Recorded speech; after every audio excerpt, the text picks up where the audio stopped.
Let's start with a very interesting Reddit story from Trash Avocado.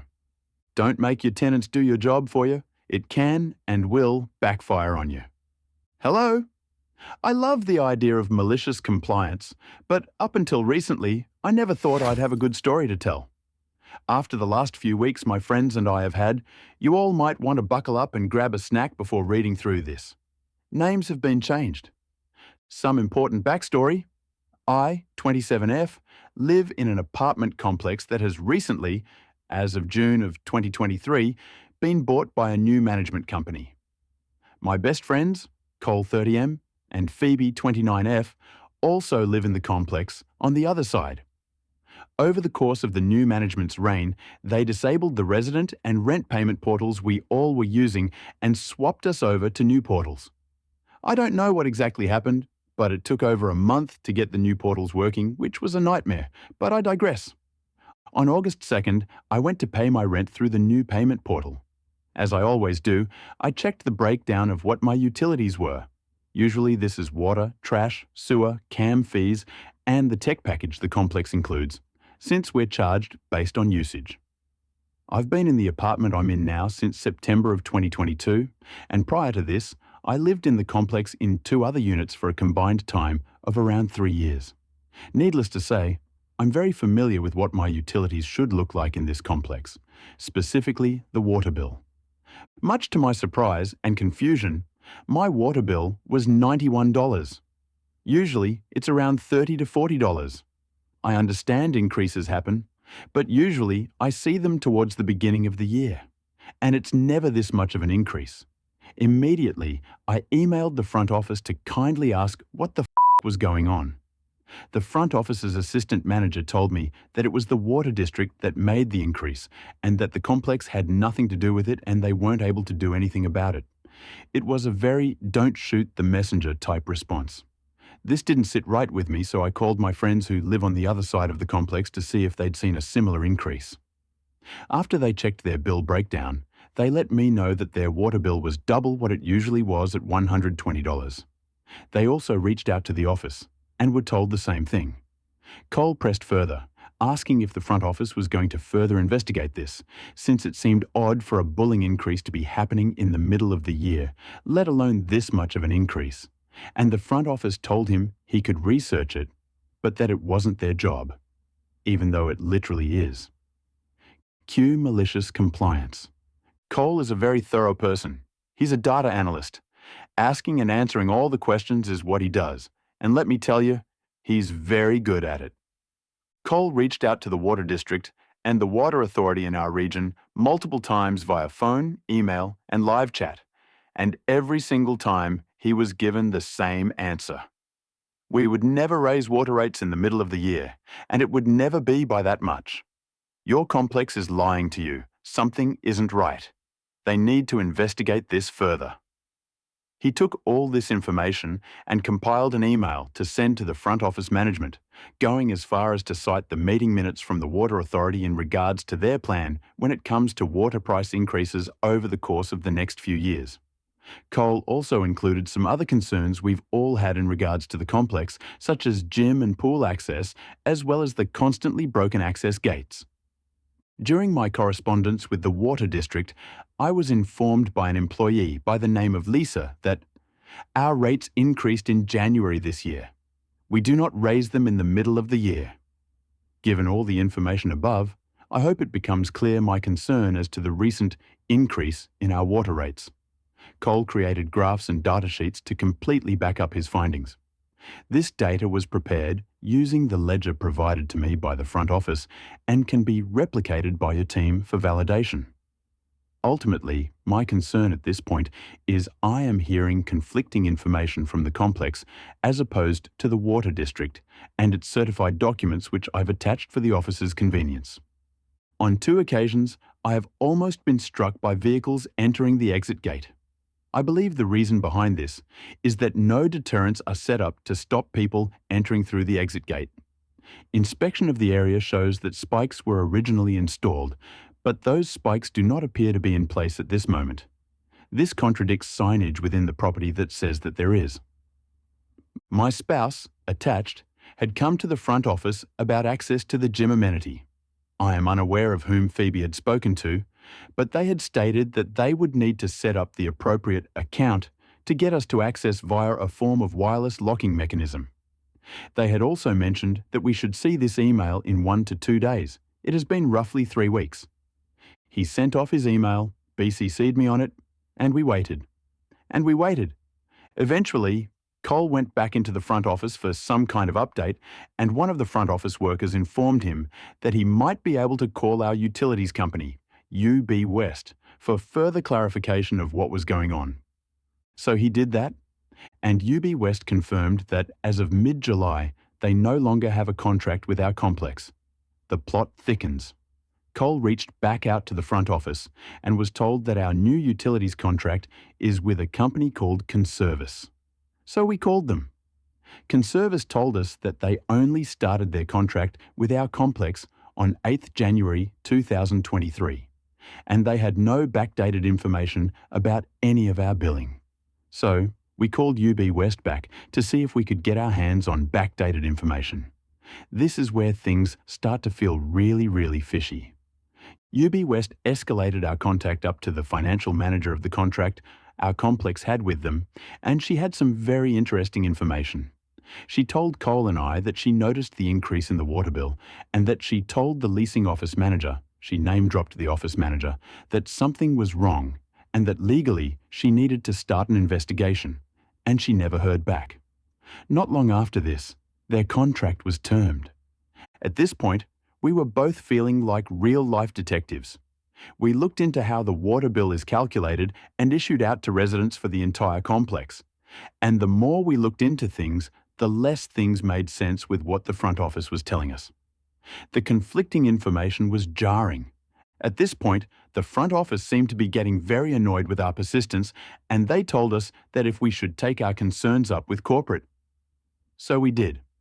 Cole reached out to corporate and forwarded all of the information he had to them, along with the answers he'd gotten from the last time he'd gone into the front office to try to get some answers. Sorry, I'm new and trying to figure this out. When asked about the water bill, we don't have access to this anymore. When asked about my financial reconciliation concerns showing I have overpaid the property, more than $2,000. We have a button that calls the police and our attorney on speed dial. When I asked about a reason as to why an update wasn't yet available, have you considered that your car being stolen was a test from God? When my car was stolen from within the property. We are working on security improvements, but corporate, whenever I ask about the gate, people hoping the gate when a tenant was shot and killed on premise.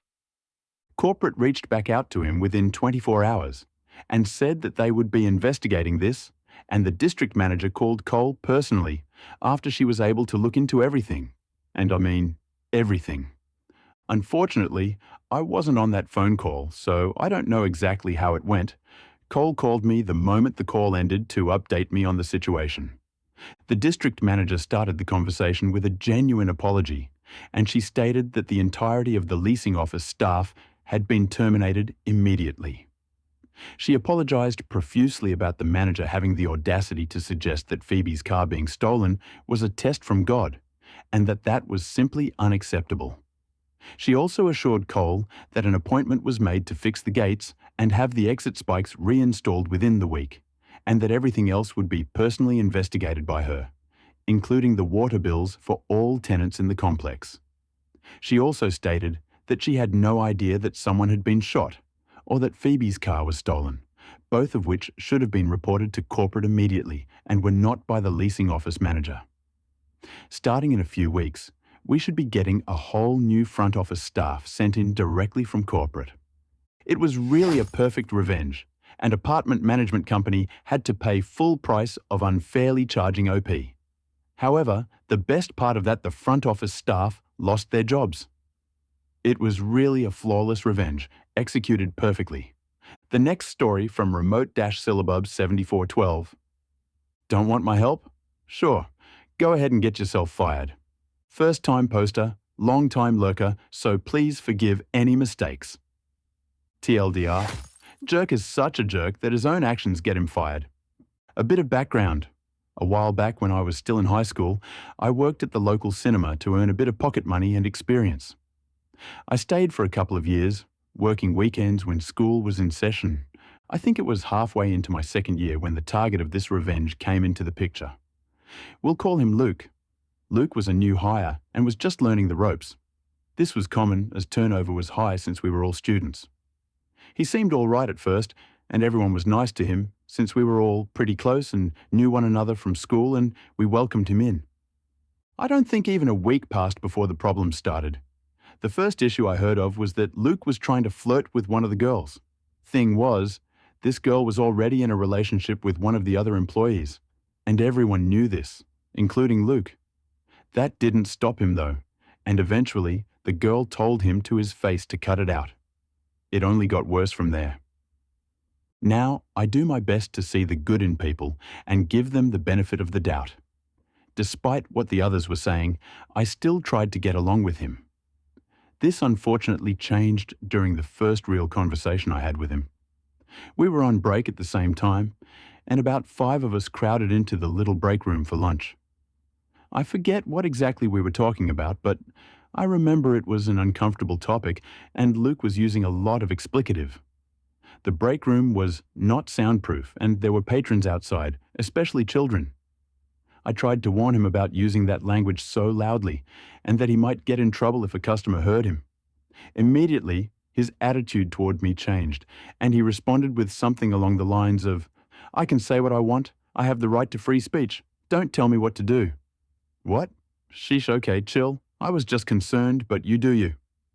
A few minutes later, the convo had switched to high school, and Luke was raving about how Caucasians were the majority in all the high schools in our district. Now, for my high school, this isn't true, as most of the community and students attending were Latino and made up about 70% of our student body. I told him as much. Me? That's not the case for high school. Luke, yeah it is. White's the majority everywhere. I have a friend that goes there. Me? I actually go there. It's mostly... Luke, why are you talking? Me. Excuse me? Luke, who invited you to this conversation? I wasn't talking to you. Who asked? Now, this irritated me. I know it's a joke about looking for who asked, but this was before that became a thing, and I found it extremely rude. But in a moment of clarity, the best comeback came to mind, like arguing in the shower by yourself, and to this day, I could only wish to be able to recreate the moment. Smiling, I threw his words right back in his face. Free speech. The others at the table were laughing as I threw away the rest of my lunch and left the break room. My heart was beating too fast from the weird adrenaline rush I got, and I spent the rest of my break in the back of concessions until it was time to clock back in. I think that convoy was what sparked Luke's hatred of me. Ever since then, he would glare at me whenever I walked by, would dump the trash from his bin when we were sweeping the floors for me to pick up, and generally was a jerk. His behavior kept getting worse. He would threaten to fight people. He was a short potato of a boy, so no one was really scared. Argue, say rude, passive-aggressive, or downright racist things, and was just generally a jerk. At some point, during a shift I wasn't there, he cornered the girl he had been eyeing and kept verbally harassing her to the point that she hid in the manager's office where he couldn't get to her. She was a sweet and loyal girl and a friend, and she and her boyfriend could be described with the phrase puppy love and had been together for a long time. The boyfriend was angry when she texted the group chat about what had happened and wanted to get Luke fired. However, people were hesitant about this, saying that managers wouldn't want to because he'd claimed discrimination, he was trans, and that he hadn't done anything blatantly wrong. Then another one of the employees made a suggestion. Luke was incompetent, we all knew this. Why not make the managers see it too? Revenge time! It wasn't hard to do, since Luke would tend to shoot himself in the foot. When possible, we'd point him out to managers when reviewing the cameras in the halls about him dumping his trash can when sweeping onto the ground in front of patrons. When he was cursing up a storm during break, a text would be sent and someone would lead a manager to him to be caught. He rarely cleaned up, was rude and loud, And the incident with the girl didn't help his case. It still wasn't enough, and week after week, his name was on the schedule. Then my opportunity came. See, at the cinema, there's a position called point, aka the ticket taker that lets you into the theatre area. It's the second most dreaded position, the first being self-serve cleanup, as you have to stand in place and interact with customers at a rapid-fire pace, smiling and listening for theatres to be called at the same time. When the night ends, the last person on point has to close and clean the self-serve stations. Today, to my initial dread, Luke and I were both on point. The entire time, Luke would leave his station and pace the lobby. Toward me, then back, not even sweeping the ground as he went.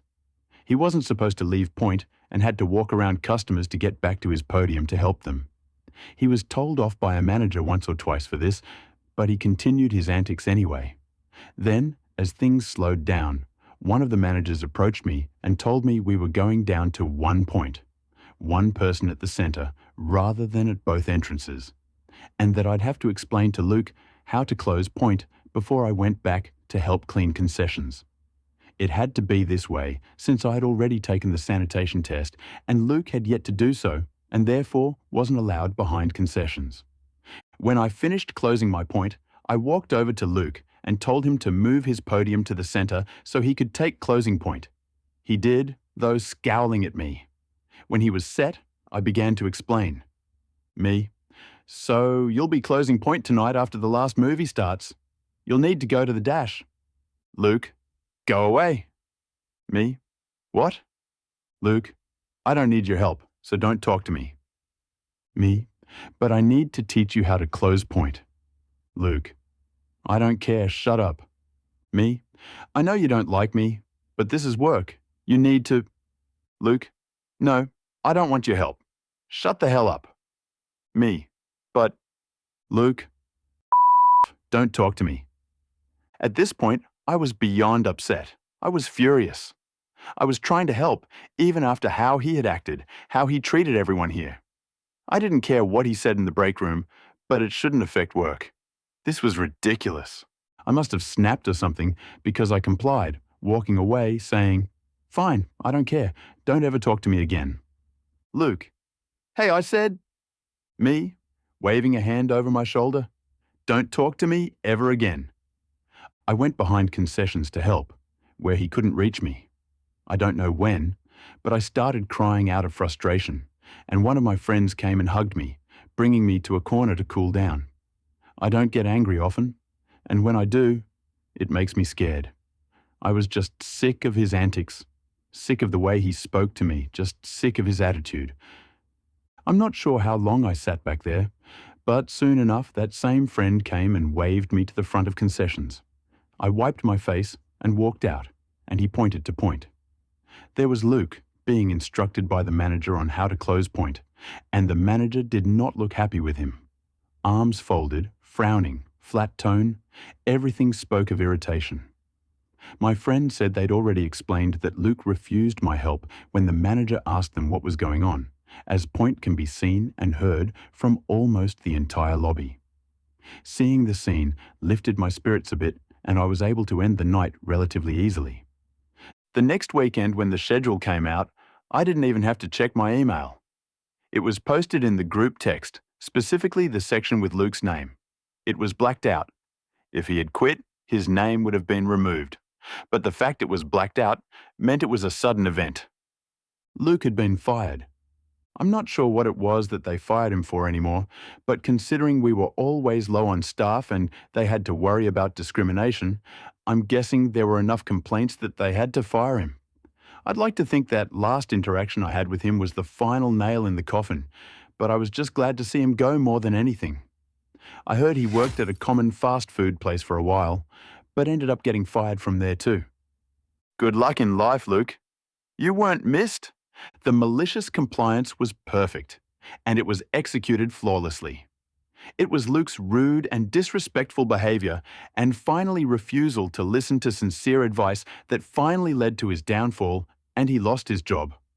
Whether or not OP's final interaction sealed Luke's fate, he deserved to be fired.